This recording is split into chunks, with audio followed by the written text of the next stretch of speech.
Pasteur Jean Cartier.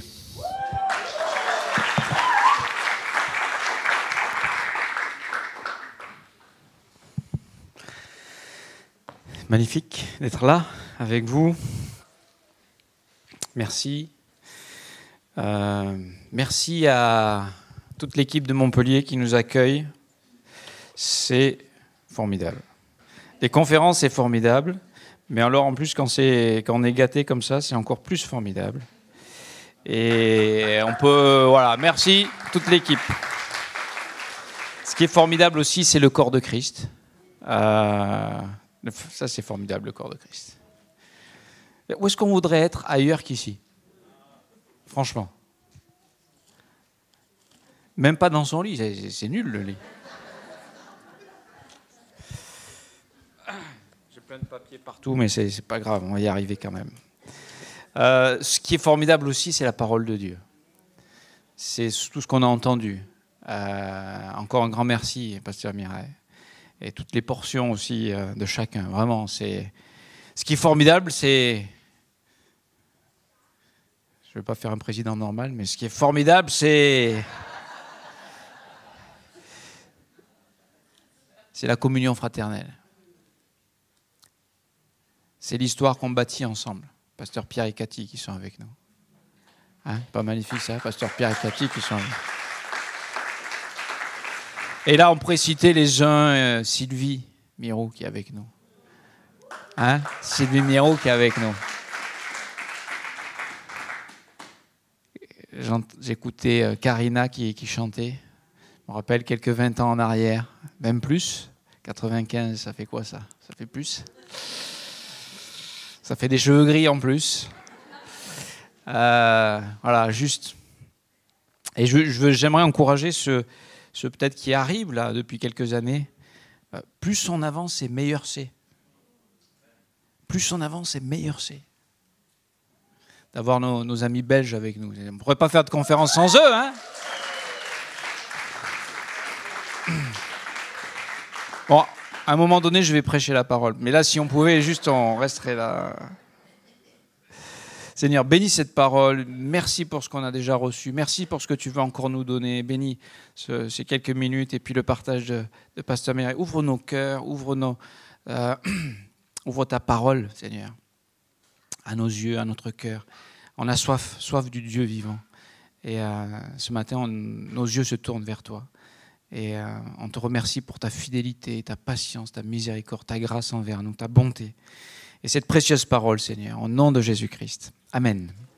J'aimerais partager avec vous quelques principes ce matin. Il y en a beaucoup, alors on ne pourra pas tout dire, mais au moins quelques-uns. On va parler de la vie d'Élie. Je sais que Pasteur David a fait une intro hier sur Élisée, et notamment cette vision qu'il a eue d'Élie, hein,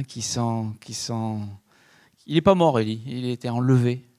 Peut-être c'est ce qui nous arrivera, nous aussi. Hein, on le souhaite tous. Hein. Seigneur, on est prêts. Alors les jeunes disent, pas tout de suite, pas tout de suite. Nous, on a encore des choses à vivre. Mais ça va venir, à un moment donné. Ça va venir. Et Élie, c'est un homme qui, dans la parole de Dieu, quand on pense à un grand homme, alors on pense à peut-être Moïse, on pense à Paul, mais Élie, il fait partie des premiers auxquels on pense, n'est-ce pas? Le prophète Élie, même s'il a fait moins de miracles qu'Élisée, mais Élie, il était quand même un homme puissant, un homme qui avait la vie de résurrection quelque part. Hein? Et donc il est présenté dans 1 Roi chapitre 17, verset 1. Il est parlé d'Élie, le Tishbite. Vous savez ce que c'est un Tishbite? C'était les habitants de Tishbite, voilà. Hein. C'est profond. Et Galaad, pour savoir, c'était une des tribus d'Israël. Pour avoir l'idée, c'est à l'est du Jourdain, d'accord? Au centre, c'est le long du Jourdain, entre la mer Morte et la mer de Galilée, à l'est. Enfin, de mon côté, c'est à l'est, de votre côté, c'est de l'autre côté. Et donc, il habitait dans il venait de là, on ne savait pas, c'était pas très connu, Galaad, mais il y a le prophète Élie qui vient de Galaad. Et il dit à Akab, c'est le roi d'Israël. Là, on est dans les 10 tribus du Nord. Israël, qui a sa capitale à Samarie, d'accord, et Juda, c'est Jérusalem. Donc Akab est un roi, c'est un descendant d'Omri, Et c'est un roi, parmi les rois, il est connu pour être un des plus terribles. Manassé peut-être l'a dépassé dans l'horreur, mais Akab, il a emmené tout le peuple, notamment parce que vous savez ce qu'il a fait? Il s'est marié avec Jézabel. Et pour les jeunes qui veulent se marier, n'épousez pas une Jézabel, messieurs, je vous en prie. On rigole, mais c'est hyper sérieux. Parce que des fois, les sentiments, les émotions, le regard, le coup de foudre, le machin, tout ce que vous voulez, et on se dit, c'est la femme de ma vie, mais elle n'est pas chrétienne. Bon, c'est pas grave. Si, c'est grave. Et mesdemoiselles, attendez, n'épousez pas un Akab non plus. Parce que, voilà, c'est ce qu'il a fait, il a amené, en fait, Jézabel, c'était une fille de roi. Donc tu te dis, bon, les gars, ils pensaient, il a pris une fille de roi, comme ça au moins il fait une alliance, c'est comme les rois ont fait en France aussi, hein. On faisait des alliances, c'est la fille du roi de Tyr, ou de Sidon. Les Phéniciens, juste les voisins, quoi. Donc, mais ce qu'elle a emmené, c'est tout le culte à Baal. Elle a amené, alors on dit, oh mais c'est pas grave, nous on est chrétiens, donc oui, à part que c'est, vous savez qui tenait le pantalon, c'était pas Akab, hein, c'était Jézabel. Et l'histoire nous le révèle dans ces chapitres. Et donc Akab a éloigné en tant que dirigeant, vous savez quand on est responsable, quand on est dirigeant, quand on est leader, eh ben on conduit ceux qui sont derrière nous. Donc si on va dans la mauvaise direction, on entraîne les autres dans la mauvaise direction. Hein, si on prêche une mauvaise doctrine en tant que pasteur, on entraîne les autres dans l'erreur. D'où une responsabilité. Akab avait une responsabilité en tant que roi, et avec cette responsabilité, cette autorité qu'il avait, eh ben, il a amené le peuple loin de Dieu, dans l'adoration des Baals. Et donc le Dieu d'Israël, il envoie Élie pour lui parler. Et donc je finis mon verset. Il dit à Akab, l'Éternel est vivant, le Dieu d'Israël dont je suis le serviteur, il n'y aura ces années-ci ni rosée ni pluie, sinon à ma parole. Et ce que j'aime avec ce verset, il y a plusieurs choses, mais la première chose, c'est ce que j'aimerais communiquer ce matin, c'est la foi d'Élie. C'est une foi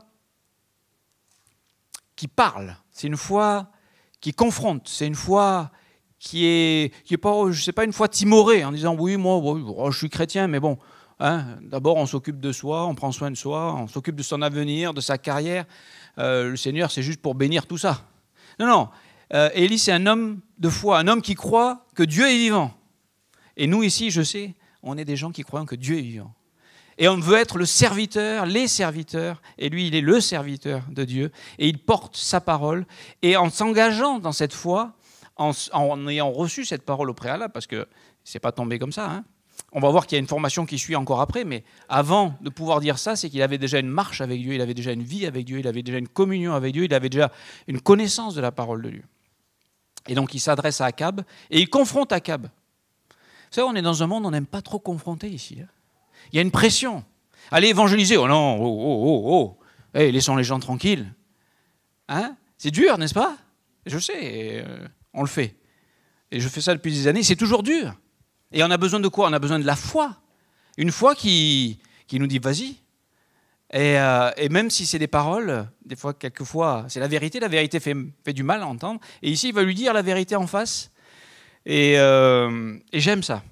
Donc c'est un serviteur.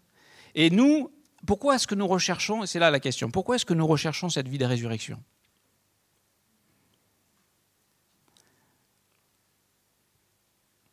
Peut-être parce qu'on a goûté que le Seigneur est bon. Bien sûr, on a été touché, on a eu cette découverte de l'amour de Dieu, on a saisi la présence de Dieu, on a réalisé la grâce qui nous était accordée. On a été touché, n'est-ce pas? Et le problème, c'est qu'avec le temps et avec la chair qui reprend les dessus, c'est ce qui se passe avec le peuple d'Israël. Akab, c'est la chair, c'est le diable, il reprend le dessus. Hein. Il s'installe, il reprend des territoires que le Seigneur ne voudrait pas qu'il ait. D'accord ? Le Seigneur voudrait régner sur Israël. Et il vient avertir son peuple par ce prophète. Mais nous, quelquefois, dans ce christianisme, et c'est un christianisme que je déteste. Je ne parle pas souvent comme ça, mais voilà. C'est un christianisme que je ne veux pas pour ma vie, que je ne veux pas pour l'Église dont je suis le pasteur. C'est un christianisme qui voudrait cette vie de résurrection pour son confort. Pour son bien-être, pour sa sécurité, pour pour son aise, voilà, pour être bien. Voilà, je veux être bien, je veux être épanoui, je veux être heureux, je veux être... Ah, je veux que le Seigneur me donne sa vie pour que... Et c'est un petit peu ce que Jacques dit. Il dit, vous demandez et vous n'avez pas. Parce que vous demandez mal, vous demandez pour satisfaire vos passions. C'est comme, Seigneur, donne-moi ta vie de résurrection. Il dit, mais pourquoi je ne l'ai pas? Mais c'est parce que je veux servir mon intérêt, mon petit royaume, ma propre vie, mon centre à moi. La vie de résurrection, elle est là quand on est prêt à servir Dieu. Quand on est prêt à avoir une foi qui s'engage. Une foi qui... Et c'est tout le test d'Élie. Il va leur dire après, au chapitre suivant. Il dit, mais si c'est... Alors il leur dit comment? Jusqu'à quand boiterez-vous des deux côtés? Si l'Éternel est Dieu, allez après lui. Si c'est Baal, allez après lui. Et le peuple ne répondit rien. Et voilà, c'est ça, une vie dans laquelle le diable voudrait nous conforter. On est neutre. Non, on n'est pas neutre. On est dans une foi qui s'engage. La vie de résurrection, c'est cette vie que nous avons saisie, que nous avons découvert et que nous voulons chérir. C'est comme Ésaïe, quand il a cette vision de Dieu, du Saint, le Dieu 3 fois Saint. Et quand Dieu lui parle et que d'abord il vient le purifier, il lui dit, mais que veux-tu que je fasse? Et il dit, va parler, va. Non, il ne dit pas comme ça. Il dit... qui parlera pour moi? Il dit, Ésaïe, envoie-moi. C'est cette vie-là qui nous a percutés, qui nous a touchés. C'est cette foi-là qui fait la différence. Et dans notre vie, et c'est là qu'on découvre la vie de résurrection. Je pensais à cette chose. Vous savez, dans le je change, c'est pas grave, mais il y a tellement de choses à dire. Mais dans Éphésiens, vous connaissez ces versets d'Éphésiens, l'armure. Hein? Les garçons, là, à l'école du dimanche, l'armure du chrétien, les rois. Mais est-ce que vous pensez qu'on va mettre son armure quand on va au lit? On ne met pas son armure quand on va au lit, on met son armure quand on va au combat, quand on va dans le service, quand on va dans l'action. La foi, c'est pas juste d'être d'accord avec des idées, c'est de vivre cette vie. La vie de résurrection, c'est pas juste un concept. C'est une puissance qui nous remplit pour faire quelque chose. Et quel est l'objectif de Dieu? L'objectif de Dieu, c'est d'élever le nom de Jésus, c'est de confronter le mensonge en proclamant la vérité, c'est d'annoncer l'évangile. Et souvent, on oublie les chaussures, qu'on doit mettre à nos pieds, qui sont le zèle que donne l'évangile de paix. Alors, on n'y va pas pour tuer les gens, on y va pour apporter la paix, on y va pour apporter une bonne nouvelle.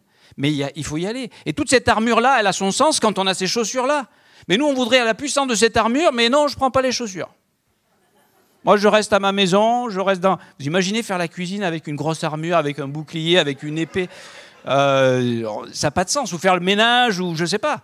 C'est quand on va... Vous comprenez ce que je veux dire? C'est cet engagement, c'est cette foi qui s'engage qui va faire la différence. Cet engagement va avoir des conséquences. Ça a des conséquences.